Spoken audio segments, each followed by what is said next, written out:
আসসালামু আলাইকুম। সবাই কেমন আছেন? আশা করি ভালো আছেন। আজকে আমি একটি গল্প বলবো পেঁয়াজওয়ালাকে নিয়ে।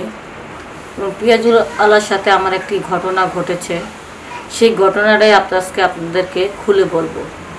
তো ভিডিওটা না টেনে পুরোটাই দেখতে থাকুন। এটা একটা বাস্তব ঘটনা।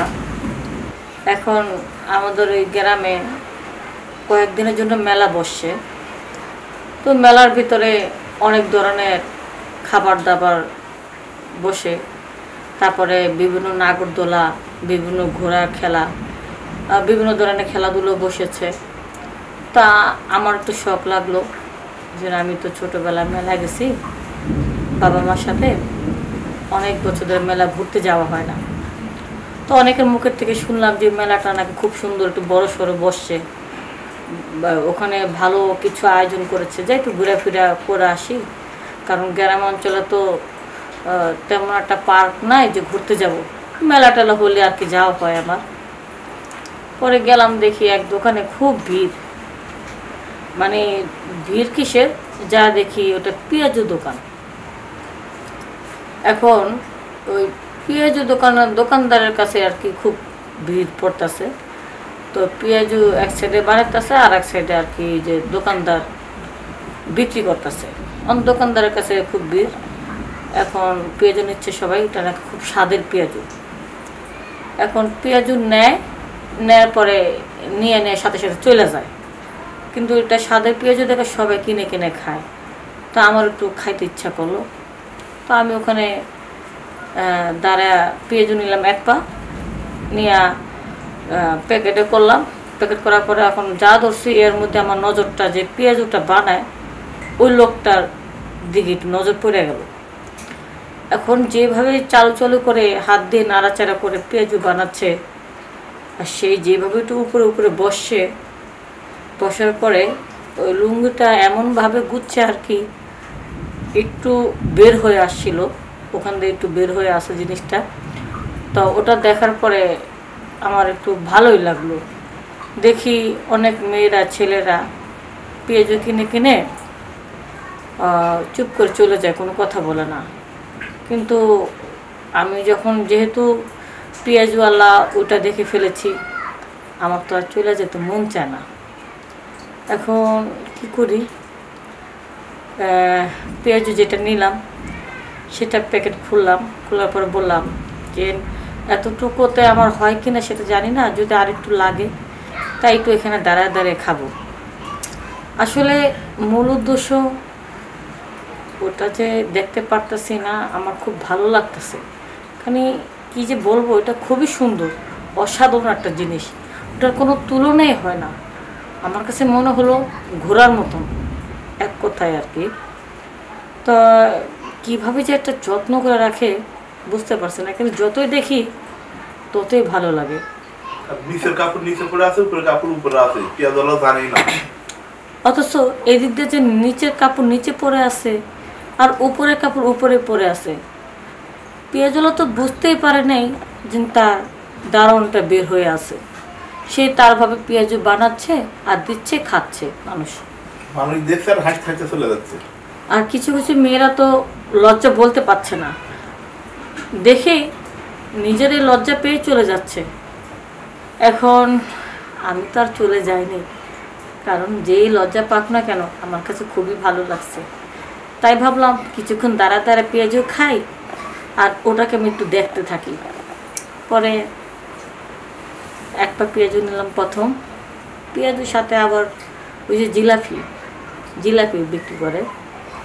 পরে পেঁয়াজু নেওয়ার পরে আমি দাঁড়া কতক্ষণ খাইলাম। খাওয়ার পর আমার কাছে ভালো লাগলো। আর যে লোকটা বিক্রি করতেছে তার কাপড় টাপড় সব ঠিক আছে, সে দাঁড়া বিক্রি করতেছে। এখন আবার একটু পেঁয়াজু নিলাম, আবার কটা মিষ্টি নিলাম, যত দূর খাইতে পারি। আমি খুব আস্তে আস্তে খাচ্ছি, যেন একটু সময় লাগায় খেলে আমি দাঁড়া দেখতে পারি আর খেতে পারি। তো এখন আস্তে আস্তে খেতে তো অনেকক্ষণ দাঁড়া রইলাম। কতক্ষণ বা দাঁড়া থাকা যায়, আবার কি নাকি মনে করে। তো আমাকে ওই যে লোকটা বিক্রি করতে, সে বলতেছে ম্যাডাম আরও দেবো নাকি, আরও খাবেন? তো আমি বললাম যে না, আর খাবো না, আপনি আমার জন্য 1 কেজি প্যাকেট করেন, আমি বাসায় নিয়ে যাব। তো সে প্যাকেট করতেছে। তো এই সুযোগে আমি আবার ওই লোকটারে বললাম যে ভাই, ইশারা দিয়ে বললাম যে ওই যে এভাবে ইশারা নিচের দিক তাকায় দেখাইলাম, নিচের কাপড়টা সরে গেছে। সে বুঝতে পেরে নগদে ঢেকে ফেললো। তারপরে তাকে আমি একটু আলাদাভাবে নাম্বারটা দিয়ে আসলাম, আর বাসার ঠিকানাটা বলে আসলাম, আর বললাম যে ভাইয়া আমাদের বাসা যাই, আপনার সাথে একটু জরুরি কথা আছে। ঠিক আছে, একটু যাবেন কিন্তু, রিকোয়েস্ট রইল। অনেক বুঝে আসি বলছে, কথা দিচ্ছে যে আমার বাসা আসবে। তখন আমি বললাম সত্যি তো, যখন আপনি ফ্রি থাকবেন তখনই আসেন। তো বললো যে আমি তো সকাল টাইমে একটু ফ্রি থাকি, মেলার মধ্যে তো একটু বিকালবেলা বেচাকেনিটা বেশি হয়, সকালে 10টার আগে আমি আপনার কাছে যাব। তো আমি বলছি ঠিক আছে, আমি ওয়েট করবো। বাসায় সে গেল, যার পরে আমাকে বলতেছে আচ্ছা বলুন তো ম্যাডাম, আপনি মেলা গেলেন, যার পরে পেঁয়াজও খাইলেন, নিলেন, আমাকে বাসা আসতে বললেন কেন, নাম্বার দিলেন? তখন আমি বললাম ভাই, আপনার যে এত সুন্দর দারুণটা যে বের হয়ে আছে দেখে না আমার খুব ভালো লাগছে। আচ্ছা আমাকে বলেন তো, আপনি এত সুন্দর দারোয়ানের যত্নটা নিলেন কিভাবে? মানে কি দিয়ে আপনি এত সুন্দরভাবে রাখলেন? কি কোন তেলের সাহায্যে? কি তিলের তেল দেন, নাকি নারকেল তেল দেন, নাকি কেরাসিন দেন? মানে কি দেন এটার সাথে যত্নটা নিলেন এত সুন্দর, মানে ঘোড়ার মতন দেখতে?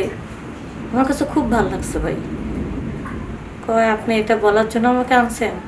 বললাম হ্যাঁ, আসলে আমারও স্বামী আছে, কিন্তু আমার স্বামীটা এতটা সুন্দর না, যেটা আপনারটা দেখে আমার কাছে খুব ভালো লাগলো। এখন আমার বাসাটা পুরো ফাঁকা, আমার স্বামী আসবে রাত্রেবেলা, সকালবেলা অনেক ভোরে কাজে চলে যায়, 7টার দিকে বের হয়ে যায়, তো রাত্রেবেলা আসবে রাত 9টা-10টা বাজে। আর আপনার তো যেহেতু সময় নেই, আপনি এখন সকাল 9টা বাজে আমার বাসা আসছেন, আপনি তো চলে যাবেন। এখন মানে কি বলবো, ওই যে একটা কথা আছে না, মেয়েদের বুক ফাটে মুখ ফুটে না, ওরকম হয়েছে আর কি আমার দশা।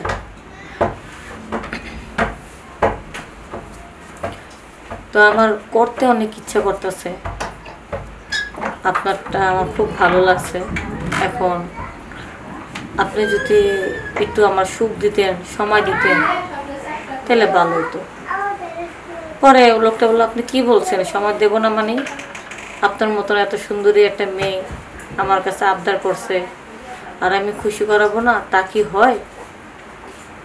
পরে আর কি সেই খুশি করা দিল আমার ইচ্ছা মতন, আমার মন প্রাণ একেবারে তৃপ্তি, মনটা ভইরা দিল একবার আর কি। কি বলবো, এত সুন্দর করে আমার সাথে শারীরিক একটা সম্পর্ক করলো, যেটা আমি ভাষা প্রকাশ করতে পারবো না।